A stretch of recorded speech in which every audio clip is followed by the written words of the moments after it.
alat yang boleh mengurangkan kelembapan berlebihan. Kedua, boleh mengeringkan pakaian dengan lebih cepat.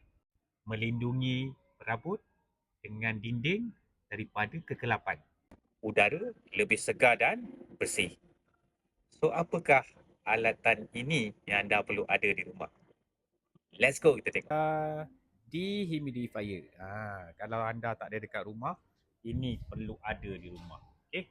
Yang ini alatan dia ni untuk nak keringkan kasut, kita masukkan kedua-dua ni dalam kasut. Okay. Kalau katakan kita nak letak dekat dalam kabinet kan, barak ke kabinet ke, kita nak letak, kita letak ni. Ni untuk kabinet. Okay, ni macam ni kita masuk lah. So, dia cangkup kat sini dan dia boleh. Okay. Yang selalunya kita nak cuci filter dia. Orang selalu tanya saya, macam mana nak cuci filter dia? Kita tekan, tarik keluar. Ni cara kita nak cuci. Kita buat keluar, boleh cuci ni. Boleh cuci. Dan kita buat masuk balik. Cara masukkan dia, dia lubang tepi ni, masukkan. Kas air ni dia 3 liter 3 liter. So kita tengok fungsi dia. Yang ni boleh naik atas. Yang ni kita on. Bila kita on, kita akan nampak dia ada acting queue kat sini. 3 saat. Dia akan keluar ni. Fungsi ni semua dia akan keluar. Dia akan tunjuk kat sini. Kita ada pilihan lah. Mode ni, boleh pilih dia sport.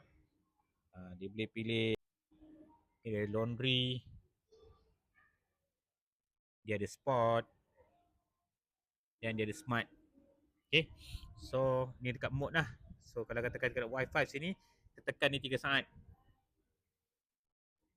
Keluar wifi sini. Kalau katakan dia tak nyala, dia blinking tu maksud dia kena connectkan dengan unit ada kita punya handphone yang ada LG ThinQ. Okay, ni kalau humidity dia boleh naik atau turunkan. Dia humidity dia lebih kurang 40 hingga 70 kat sini 40 hingga 70%. Kita boleh naik ataupun turun dia.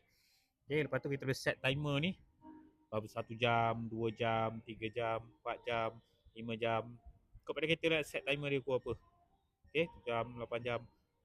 So 8 jam ni boleh set timer dia. So jadi bila dia siap, dia bila waktu malam kita biarkan dia kat rumah, secara automatik dia akan letak, dia akan masukkan air ke dalam ni. Ni actually kalau kita nak bersihkan bilik tu, so ni dia akan masukkan air kat sini, lebih kurang 3 liter air penuh, dia akan cut off sendiri. Okay, ini kena ada dekat rumah. Kalau ada rumah yang ada isu dengan yang saya cerita 4 benda tadi, kena ada dehumidifier.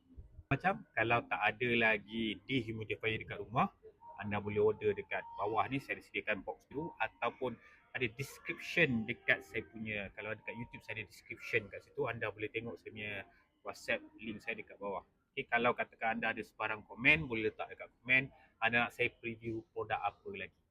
Okay,